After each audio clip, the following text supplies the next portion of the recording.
Come on in here, Giggle Squad. It has been 1,000 years since I've seen you. Come on in, you guys. I am here with a story time for you. Got my coffee before I go to work. I said, let me go ahead and bless the people today. So if you like the video, go ahead and subscribe to the channel. Give the video a thumbs up. Engage with me down in the comments. And for those that are new here, hello, new subbies. But for those that have been here for a while, you already know if you don't like the video, keep on scrolling, baby. So you guys, I wanted to talk about the time that I worked as a case manager for the county.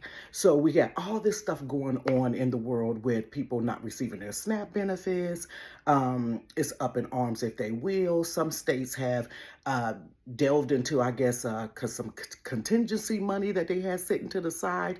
I know in Ohio, Governor DeWine has released $25 million. $7 million will go to food pantries.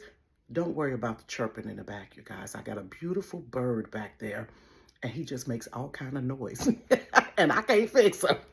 No, I'm just playing, you guys. My daughter has not put in a battery to the thing, so, honey, just desensitize yourself and focus. Focus on me. And so, and then 18 million of it is going to people that get SNAP benefits. So I'm not here to discuss if you should or shouldn't get SNAP benefits, or if you're abusing the system or you're not abusing the system. That's not my discussion on today. But my discussion is, I used to work in the fraud department here in the county that I live in for food benefits, cash, and medical. Honey, let me sip my coffee. You got some coffee today, y'all? Sip it. And honey, I got some stories to tell. I said, let me go ahead and release these stories. Okay, so the department that I worked in, I was responsible for talking with the case managers that worked at this, what do you call it, like a drug rehab. So there was people that was on drugs, and then the court would tell them that they had to go to rehab, but they had to move into this rehabilitation center.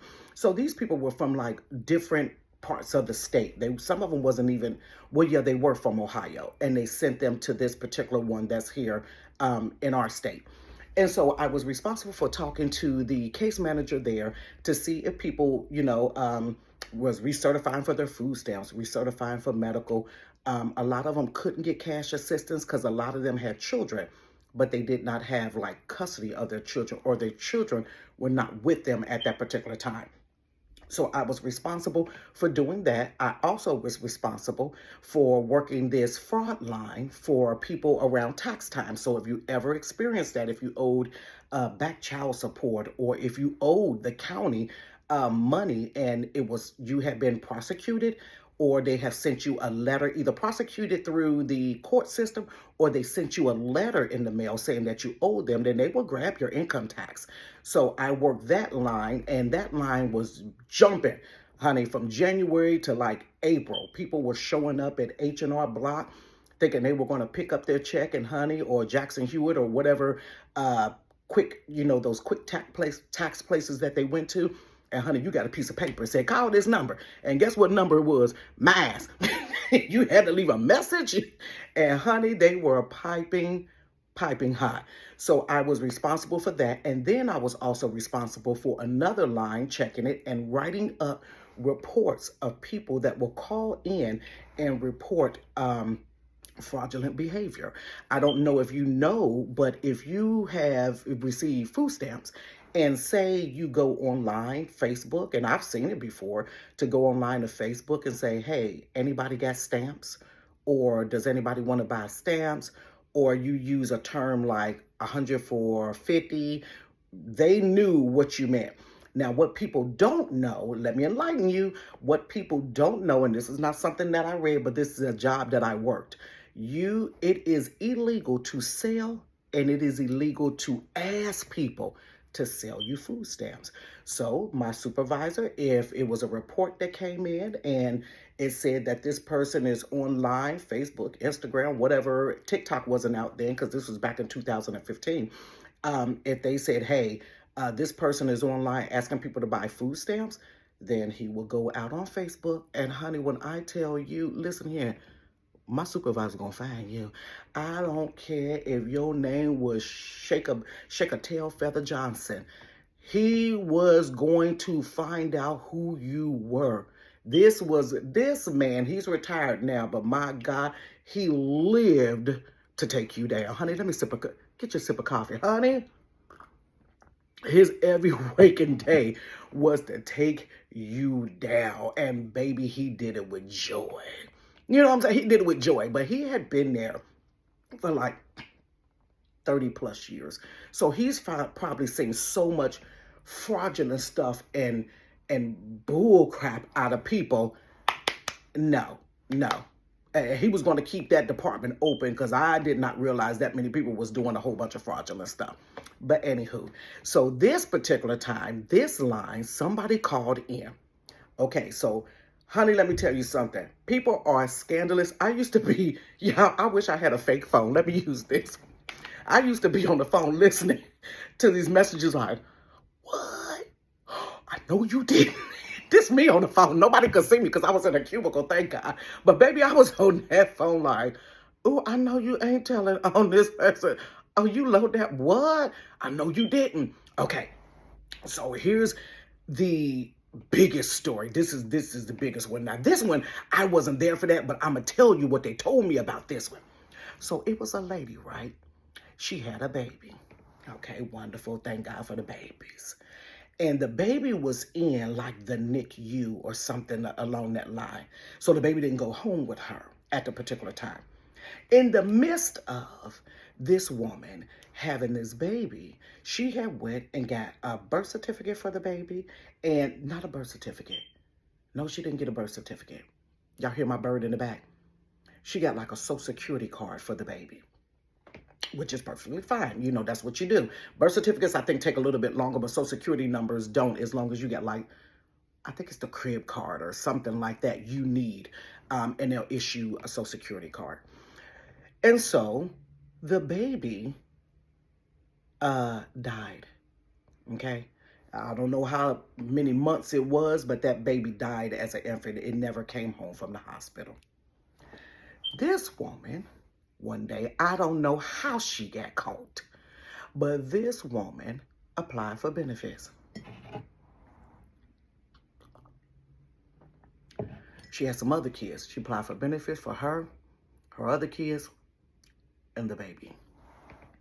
She applied for cash, food, and medical for everybody and got approved. All you have to do when a child is small, you have to turn in like a crib card to say that you had a live birth, which she did have a live birth. Nobody ever comes back to check 2-3 months later and say, hey, did the baby live or anything like that.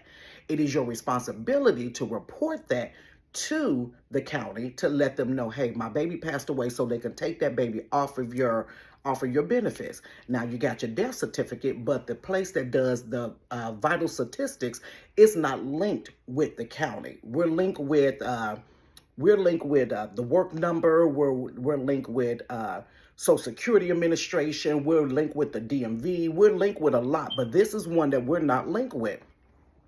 So she gets approved for the benefits. And so she had a friend that was a daycare provider. So, you know, daycare providers work in their homes, for those that may not know. I don't know how every state is structured, and I don't know where you're from. So put where you're from down there. So she had a friend that was a daycare provider, and she gave her the vouchers. So both of them are in cahoots. Gave her the vouchers. And honey, she cashed them vouchers in. However often, I think maybe the vouchers are good for every 2 weeks, if I'm not mistaken. Yeah, for every 2 weeks, you get vouchers, or however it's done. And she turned those in every so often as she should, got paid, and split the money with the girl. Y'all, this went on for a while. It didn't go on for 1 month, 2 months, 3 months. This went on for some years. Hear me, some years. Now, one thing they do is if you get cash assistance, if you get food stamps, if you get medical, they will not make you take your kid's father to child support. Not for those two benefits. It's not a great pressure. And if they do, for whatever reason, ask you if you get child support, and they, possibly, I don't know, may tell you to go to court. You don't have to, and it doesn't affect your benefits. They don't cut off your medical. They don't cut off your food stamps if you don't comply with child support. So let me take this back. Any benefits you get from the county outside of medical, cash, and food assistance, they will, if you have an absent parent in that family, they will say go to child support. But if you give food assistance, you cannot comply and still receive the full amount of your food assistance. But with cash, you got to go. If you don't go with cash, they are going to cut your cash off until you comply. Now, I don't remember, because it's been 10 plus years ago, what the rules was. Either they cut the cash off for the mom because they didn't comply, or they like call it sanction, where they cut your portion off, or if they cut it off for everybody. So that part, I don't remember how that went. So they bring the daddy. The daddy, remember him, received a notice to go to child support court. He's puzzled. Why am I going to child support court? He going to child support court for a deceased baby. So he goes to court. He tells them, I don't got my baby. This baby is not alive. So investigation, of course, picks it up. They pick it up and they ask him, sir, you're supposed to go to child support for this, this, and this. He said, my baby passed away.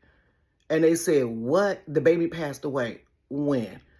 Some months after it was born. Show us proof. He has the obituary. He brings back, I don't think he had it on him. He brought back the obituary. So we don't just take the obituary, because, honey, people print up to save costs now. People print up obituaries, on the computer nowadays. If you you don't buy it from the funeral home. They call the funeral home place, one of the bigger ones that's here in the state that I live in, ask them, did they perform a service for this child and such and such and such? And, they got official records, and they said, yes, we do. And then they went to Vital Statistics or whoever they go to and got the information, got, I guess, subpoena or whatever, the information to make sure that there was a death certificate. And sure enough, it was. And, baby, when I tell you they sure enough prosecuted that woman, I forgot how many years they said she got. But she got it for all the years of benefits. She got it for just the horrific lie that you told. They showed that woman no type of mercy. And they also got the lady that was the daycare provider that was receiving the vouchers and getting money as well. But it was so sad for the father, because you had to relive a traumatic experience about your baby passing away, and then come to find out the baby mom had been getting benefits for the child, and for years, and the only reason why you found out is because you got hauled into child support court. Baby, when I tell you, it's some stories to be told. So the next story time, we're going to talk about the kid's father that took a picture on the computer and asked the son. Oh, honey. So you guys go ahead, subscribe to the channel, click the button for notifications, honey, because I shall be back, because I got stories now. Get the videos a thumbs up. And what do we say, Giggle Squad? If you don't want to give it a thumbs up, keep on scrolling, honey. You guys have an amazing, amazing day, and I will see you next time. Peace.